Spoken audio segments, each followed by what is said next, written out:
I'm Trudie Strobel, a child survivor of the Holocaust and a tapestry embroiderer. Excuse me, please.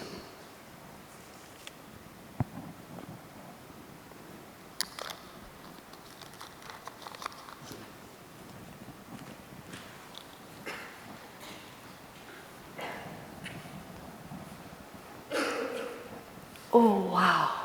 See, I am nearsighted. I feel so honored to be with you. You look like beautiful flowers. I don't see each face individually, but you're my beautiful students today. I was born in Khortytsa in the Ukraine, and in a kolkhoz. A kolkhoz in Russian means a collective farm of the USSR. It was Ukraine, but at that time, the Russian government was over that. And my parents, my father, he was director of this kolkhoz, with merchandise going in and out to the little farm communities, and like milk and wheat and things of that nature. And they expected a child, and they wanted a little girl, or they hoped for a little girl. And on one of his visits, my father found a beautiful doll, beautiful for his little girl, hoping little girl, and he brought it home. He was already hearing different voices. Vasilia, you're going to be next. There had been several Jewish men in this community that were taken away and taken to Siberia. So he sort of expected things to happen. And as it turned out, yes, they came and they said, Vasilia Laboon, you come with us. And so he went away, and this was in November 1937, and I was born in March of 1938. And as my mother was able to travel with me, because it's very cold there, she went to Dnepropetrovsk. This was the next town where there was a jail for men. And so she carried me on with her and took her, went to this prison. And there were many women in line with children, perhaps to see an uncle, a brother, a grandfather, whatever they could visit. And so it was my mother's turn, and she comes to the window, I'd like to see Vasilia Laboon. And as it turned out, he says, well, he's no longer here. Well, where is he? He was taken to Siberia. And that's when my mother knew that what was happening. And so she walked home again with me, and her work was now so much different, because she was told to milk 10 cows every morning and night and clean the stalls. And then, of course, I was there when she got home. She was a very, very strong woman. She had to keep on living because she had me. And this, of course, was the last time that she witnessed a pogrom. A pogrom is a devastation, an organized massacre of helpless people, such a massacre of Jews. See, they took them and then took them to Siberia. And life went on, and now comes 1942, and the Nazis come to our little town, and they said, pack everything that you can wear and all the food that you can take along, and put them on the wagons. They had wooden wagons drawn by horses. And there were lots of Nazis on horses. Very unusual when you think about it. And so she packed things, whatever she thought would help us. And I, of course, hugged my Papa doll.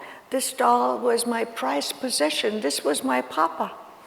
And so we loaded on, and there were many other women in this community and their children that we left. And as we traveled along, a Nazi guard, whatever they're called here on horseback, he comes and tears my doll out of my arms. And of course I cry, and Mama was worried something else would happen to me.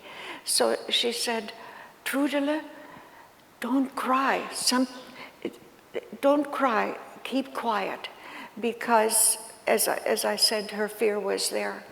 And I stayed quiet. Then for a long, long time, I never spoke except to my Mama. And so we were on this caravan that took us to Lodz. Lodz is in Poland, and it was a gathering camp where many Jews came from Lithuania, from the countries that bordered Poland. And we arrived there and were told, the women and children, to undress, and we had to enter a room, a very large room, perhaps not as large as this beautiful auditorium, but a very large room. And we were all naked, and I was 4 years old. Just frightening to think, here we are. I held on to Mama, and I don't know what happened there. I have no idea. They called this Entlausung. Entlausung means taking off the lice. So we were there, there were lights on, but I don't remember, at least I don't remember what had happened. Then we were finished there, and they said, okay, you can put on your clothes. So here we were, and then we were ordered to go to the ghetto, Lodz ghetto. And this is, it was so filled, my dear students, with so many people. There wasn't any room almost anywhere. There were families in very small quarters. And then at this time also the Nazis checked what everyone could work at. And my mother, when she was young, she studied to be a tailor. And so her talents as a seamstress were needed. And she was then told to go to a certain area in Lodz where there were sewing machines, a large room of like a factory. And I went with her. You see, what is so wonderful that I am still alive. There were so many other circumstances where children were taken away, but I could stay with my Mama. She just held on, and she just wouldn't let go. And so she sewed there, and after a while, they moved us. They said, whatever you have, you go to the train station, and you will be taken to another place. So we go to the train station, and there is nothing but cattle wagons. And of course, all the Nazis with their rifles. And it's a very, very frightening experience, because it's not just that they had rifles. Very demeaning words were said to us. You start to feel like you are nothing. They can just stamp on you and you're gone. And as we were, there were planks to go into this cattle wagon, and we were pushed in there. Schnell, schnell, fast, fast, go in there. And they pushed us with the rifle butts. And as I was going up, I was on the outside, and there I saw, because I was still, just 4 years old, and I look, and I only notice very shiny boots and the teeth of a dog. And I was so frightened. And so we get into this cattle car being pushed and verbally abused to, I can't even really retell all these names because it's enough you understand me. And so we get in there, and it had an odor. And then they said, well, there is a pail. Okay, there was a pail in the corner of this cattle wagon. And as we were pushed in, so many of us, that there wasn't enough room to sit down and let alone go to a pail. Some people got sick, they vomited. And I hope none of you have ever vomited, but when you do, the odor is really quite sickening. And as it turned out, we were in that cattle wagon for 2 days without water or food. So we arrive at a new place. The same procedure. The Nazis we came down the planks, get out, schnell, schnell, and then they told us to which barrack to go. When I first got there and I see all these houses, I thought they were houses, but they were barracks. And so we were told which number to go, and as we get to the barrack, also which bed we would have. And there were 2-storied beds, as we call in America, bunk beds. They were made of wood, and the mattresses were filled with straw at one time, but at this time, they already became like sawdust, and were dirty, the pillows dirty. They gave us a blanket, but what is a blanket in that cold weather? And what I mainly remember is the verbal abuse, the physical abuse, and the hunger, and the filth, and the fear of any second, anxiety. You're just anxious all the time. Something is going to happen. And so we were there in that particular barrack, and then also told to go to another barrack, and there they had sewing machines, and Mama sewed there, and I went with her. Again, how can that happen? This wonder that I could stay with her. They knew I was there, and yet when a Nazi went to check if everybody was still sewing by the door, I would sort of hide a little bit because I was afraid. But they counted us. So that I am here is a gift. That's what someone told me. You're a gift, Trudie. Okay. She sewed, and we just got thin soup and a slice of bread, probably 1.5 inches thick black bread. I don't know what it was made from, but when you're hungry, you will eat it. And so all you lived for at that time was this way of life. And then you see you become this nothing person, because after a while it sinks right into you, and you know that any time you could be murdered. And from this particular camp, I don't know the names of the camp. I was very young, and then we were transferred to another camp, and before that to another one, but that had 3 beds. But we didn't stay there. We were again transported further because I guess they needed my mother to sew. She sewed for the Nazi regime. She sewed coats, suits, blankets, whatever was needed for the Nazi regime. Now we come to the third camp, and there we stayed for a while, and it was the same atmosphere. But one day, everything was quiet, and we were not told where to go to sew again. And everything was quiet, and some American soldiers came to the door. It was a wide door in this particular barrack, and they said, "The war is over, you're free."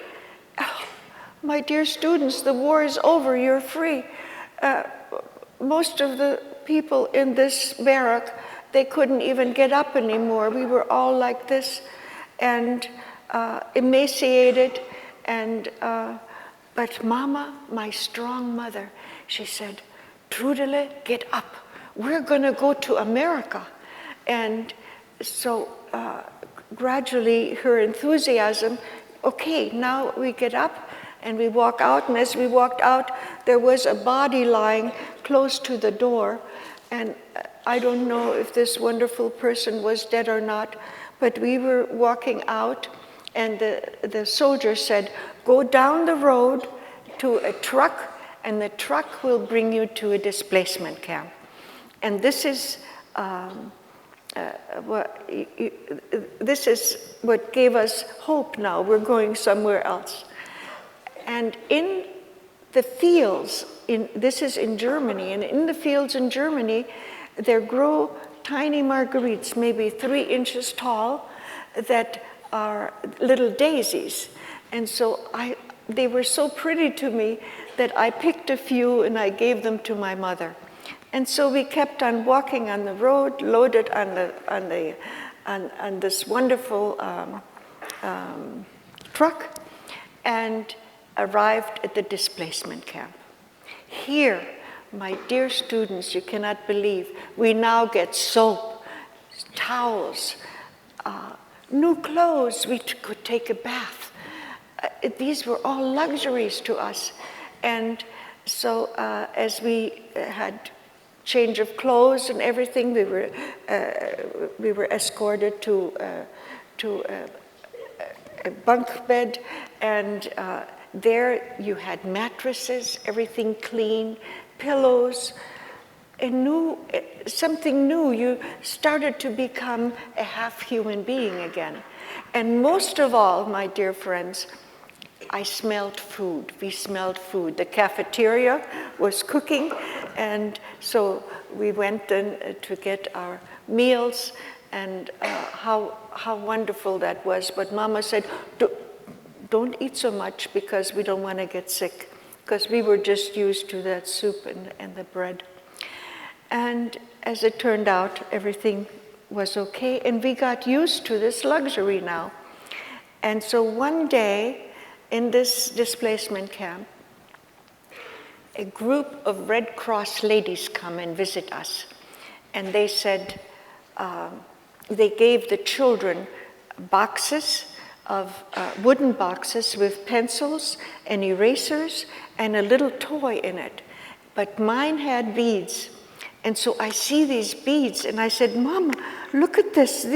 This looks like jewels." I was so excited to see such beauty. And this is the first time she saw a spark of life in my face since the time my Papa doll was torn away from me. And she was so happy. She says, "Trudie, we'll make something of this." And of course, I said, of course. I said, "Mama, could it be a goose?" I mean, can you imagine where this came from? I have no idea, but we did have geese at home.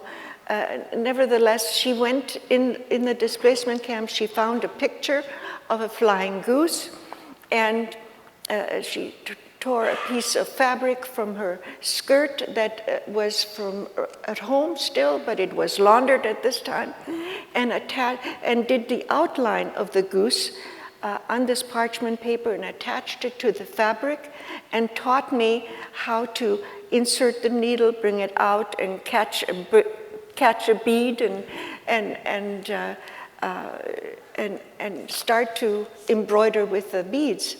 And she says, be sure to put the beads close together on the neck of the goose, because the goose, when it needs a stiff neck in order to fly. And of course I believe this, but I couldn't quite finish the picture there in the displacement camp because I ran out of beads. And she says, when we get to America, we'll finish it, which I did. I was then a teenager. And that picture is in my home, in my living room.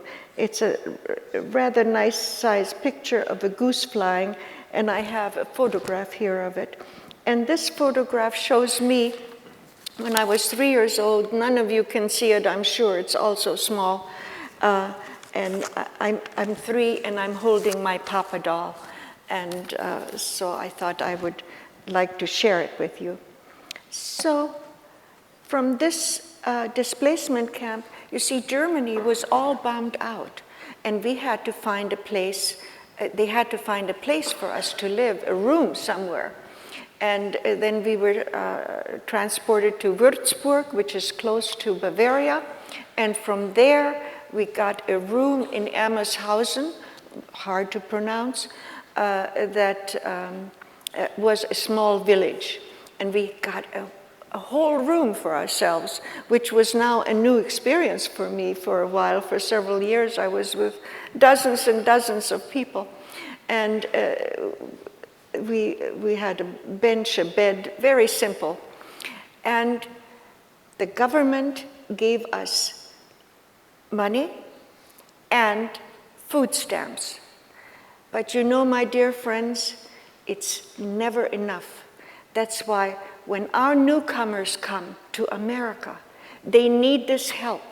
And they have to be gotten this help, because all this money that you get is left in our country, like the money we received. We bought food and rent, and you know, it is needed.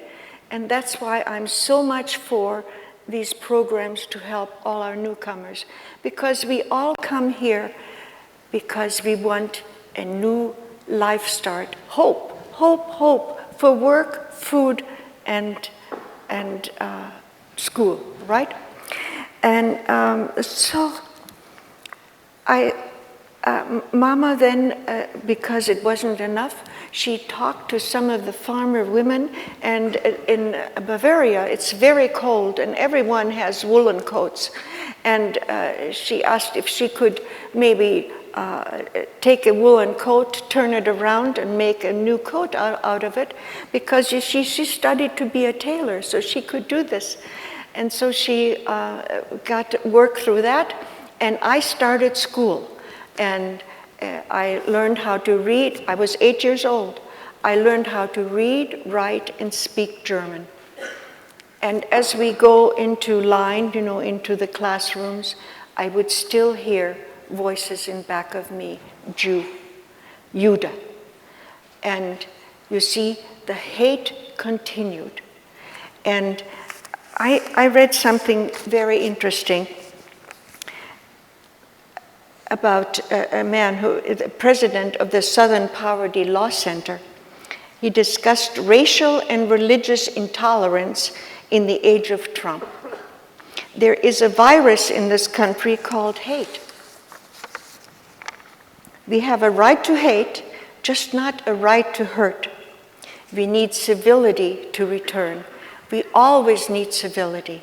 And my dear students, it starts, you're too old to remember this even, but in grade school, when you have bullies around and they push you around. And that has to be told to teachers and family members that should stop. And so my mother sewed in different houses, and I went with her.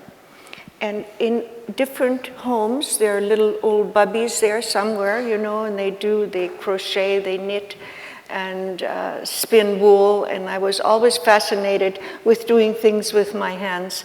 And I learned all of these things, not knowing that someday they would be beneficial to me. That's why I know that all of you have beautiful brains. And America needs all of your brains. And, but if you learn something to do with your hands that will enhance whatever you have learned eventually in your life, it sort of corresponds in life. And so I never look down on someone who just wants to work with their hands. It's beneficial to all of us, right? So,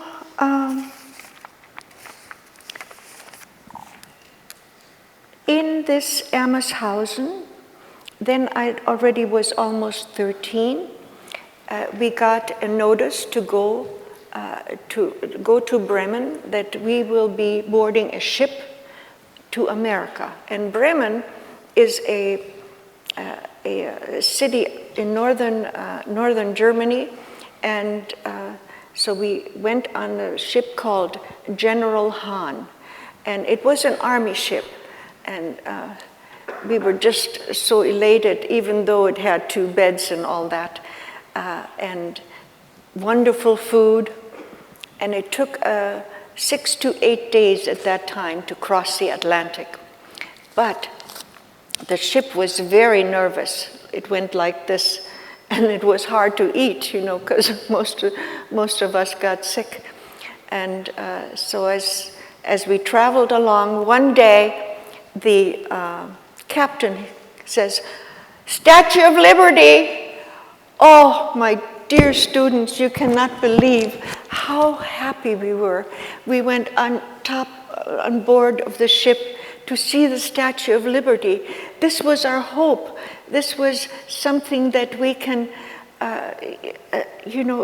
this is going to be our new future. And that's why, my dear students, I feel for all the newcomers that are waiting to come here, I feel so much, because I know that's how they feel. When you come to America, you don't want to become rich. You just want a chance at life to work and to raise a family, and so you have enough food in the house. And that's why I know that my feelings to all of them are transferred. And I love them all, and I hope they can all make it, because America just becomes better. It's wonderful that we're all different and that we look different, because we will learn from each other. And isn't that wonderful, then all to be the same? What kind of conversation would that bring? So that's really, that's how I feel about things. And you see, we need to fight anti-Semitism, the white nationalists that are on the rise.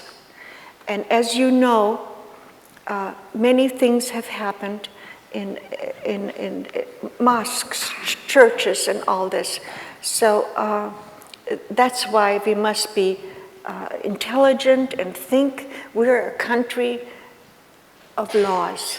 And you think and know that you understand what you're voting for, and this is what will keep our America continuously beautiful. So from New York, we boarded a train to Chicago. And in Chicago, we started our life in America.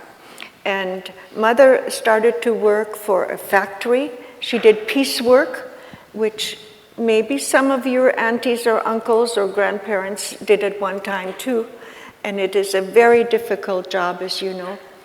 And I went to school. I learned how to speak English and write and so forth. But again, there wasn't enough, you see. So I went and I had part-time work. And what do you give a 13-year-old that doesn't speak English? Where do you find work, especially in those days? And there were no computers in those days. And so I went to work in hotels, in kitchens, or restaurants, and I washed dishes. I scrubbed the floor, how you wash it, and I peeled potatoes. just sacks and sacks of potatoes every day. And to this day, my dear students, I'm one of the best potato peelers you can ever meet. And so it is never for us to look down on someone who does this very menial, hard physical work, because all these hotels and restaurants, they couldn't exist unless they would have people like me. So this is how I feel about different jobs. And so now I'm getting to be 18. And Tante Teresa, a friend of ours, she said, Masha, do I have a wonderful young man for Gertrude? He's a nice Jewish boy from Germany. And now I said, Mama. Well, there was nothing to say, because you see, I remembered in this Ermershausen in Bavaria that the boys wore lederhosen, leather pants with straps, and then in the winter they wore socks underneath.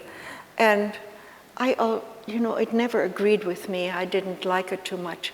So I'm envisioning a young man coming to visit with his lederhosen. So they did come Sunday afternoon for tea, and we had 2 rooms, 1 bedroom and 1 room to live in. And as I came in a little bit later, not very much later, but a little bit later, into the living room, he was sitting like kitty corner over there. And he gets up, and there is this gorgeous man. And he had a suit on, and a tan suit and a tie, and was polite and bowed and all this, had all of the manners in the world. And our eyes met. You're old enough to understand this, that this was a real correspondence. And then the next Sunday, we didn't see each other then. The next Sunday, we met again at Tante Teresa's. And after that, we met privately. Now, that is too difficult for me to go into. And we were married 4 weeks later. And we were married for 55 and a half years, my dear friends. I'm now...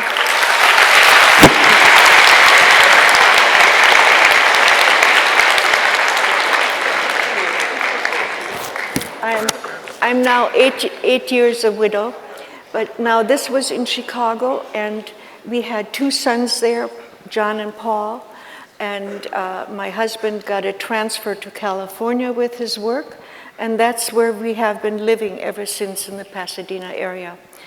And never spoke about our time in the Holocaust. My husband was in hiding in northern Germany. That's where his parents sent him, in hiding. And I, of course, went through the camps, but we didn't discuss it. And nor did my mother and I. This is something that is really, I can't explain, but you will hear this in many stories as you study about the Holocaust. And so one day, our sons were ready to go to university, and I said, we have to tell them about our life.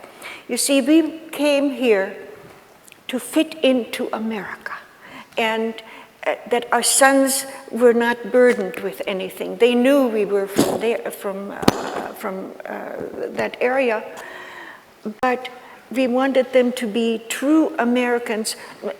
This is how we thought. They play basketball and whatever whatever there is in schools, and that is what happened. So when we got together one day, we talked about it, and my son said, "Why didn't you tell us before?" And sometimes, my dear students, parents decide on something, and they don't know if this is now the correct thing, because they're also feeling their way through life. But evidently, it was okay, because this was such a catharsis for our family. We became even closer than ever before. And they turned out to be wonderful, wonderful sons for me. And they're now already 60. They're almost ready to retire. So we are Americans, right? And so now, one day I decided, I was in 46, and I decided to go back to school. I only had high school, and attended Pasadena City College to become a nurse, and worked through the whole program. I did all my prerequisites and had 1/2 of a semester in nursing to go. And my dear students, something happened to me. I didn't want to get up. I suddenly collapsed, mindless. I just laid there. And so we had to go and seek a doctor and look for a doctor, and a psychiatrist, of course. And so I saw him in the beginning twice a week and then once a week. And I saw him for quite a while before I even started to speak. And then he knew about my doll. And he says, this was Dr. Solo, and he says, wouldn't you like to dress a doll like your doll was dressed?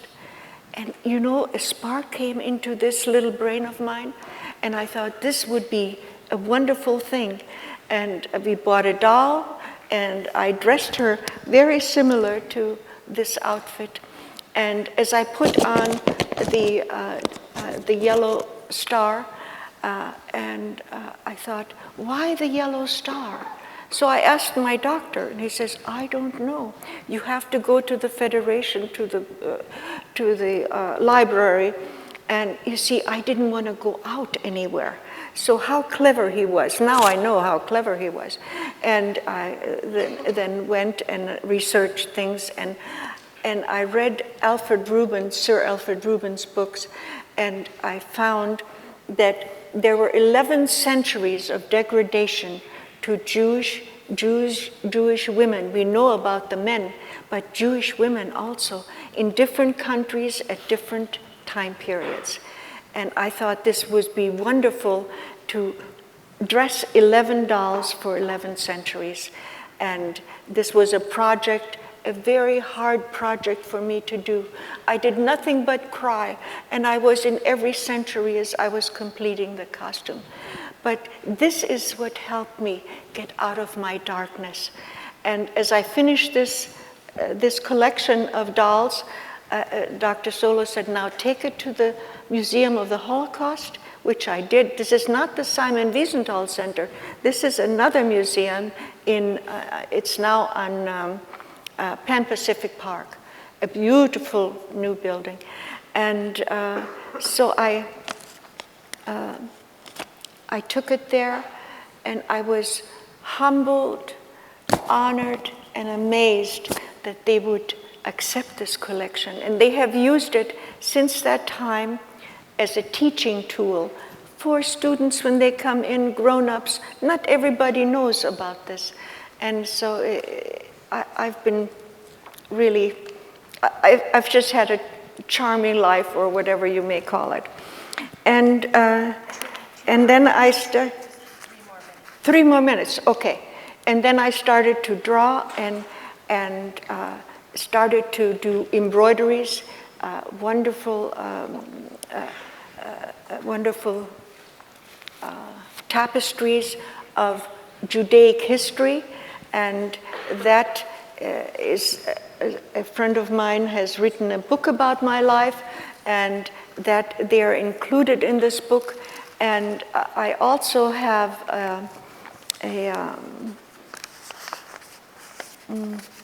just a moment.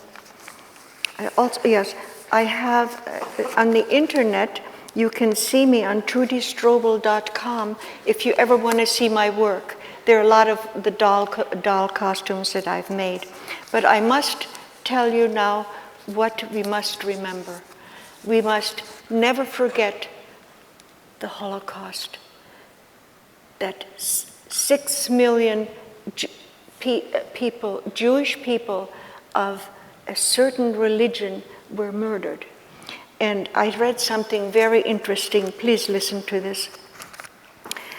And it's this in New Zealand, 49 Muslims were murdered. This attack is only the latest on a long list of recent acts by white supremacists, terrorists. Others include the killing of 12 Jewish worshippers at a synagogue in Pittsburgh in 2018, the killing of 6 Muslims in a Quebec City mosque in 2017, the shooting deaths of 9 Black Christian parishioners in Charleston, North Carolina in 2015, and the slaughter of 77 Norwegians in 2011. Everyone who loves democracy must mourn all of the various victims of terrorists. Didn't you all feel terrible when you read that? We must never give in to negativism and hate. One can only overcome death by living a better life, a kinder and more gentler life. And you see, my dear students, this all starts with the white nationalists that go under different colors. You see here, it's starting here and there and there. We must be very, very worried that this is now happening within a few months each time. And this must never happen again, that we are being murdered for our beliefs. That is our right on this earth. Don't you see, my dear students? So always remember the Holocaust. I hope you will remember my story as you're studying the subject, and it may sort of correspond with the information that you already have. And I am so humbled to be with you. Thank you, thank you.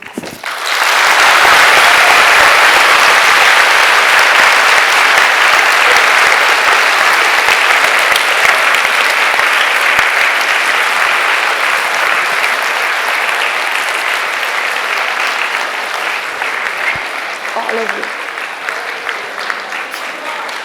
Now, if anyone has any questions, you may ask. I think we have another minute.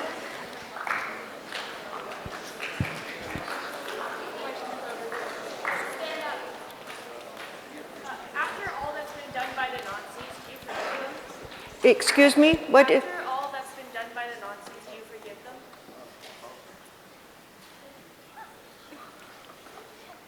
Listen to that.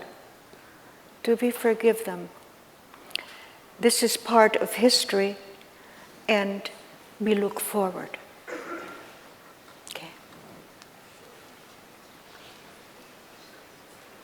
And hopefully they can never, of course, you see, they are coming up again with different wordings of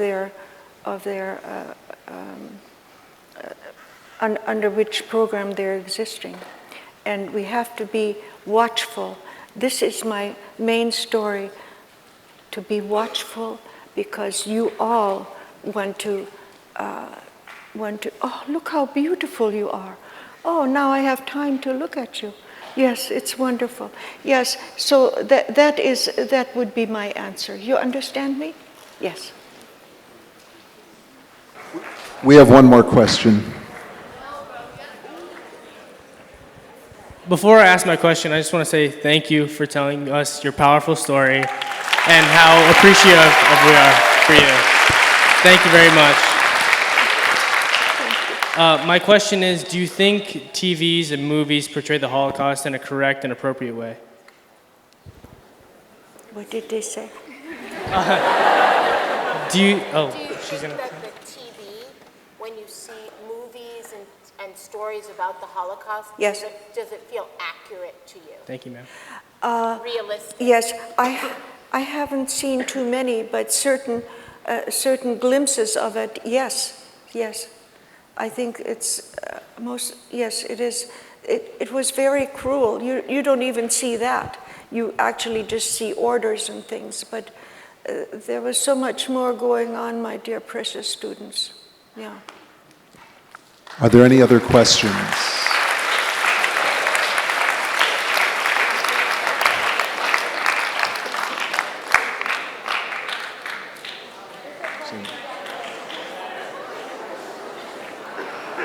Oh, I'm taking your lunchtime. Don't forget that.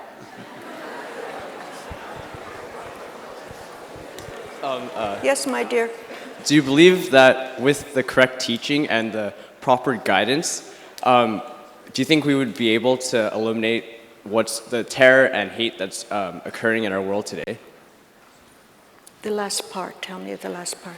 I have double ears, but believe me, it doesn't work all the time. He said, do you think that with the right education, could we eliminate the hate that keeps popping up? Absolutely, and it starts with all of us here. We all look different, and it's so wonderful because each face is beautiful. It's just, it looks a little different like yours. And then if you learn from each other, you learn to respect each other. And that's what we need, respect for each other. Yes, absolutely, in time.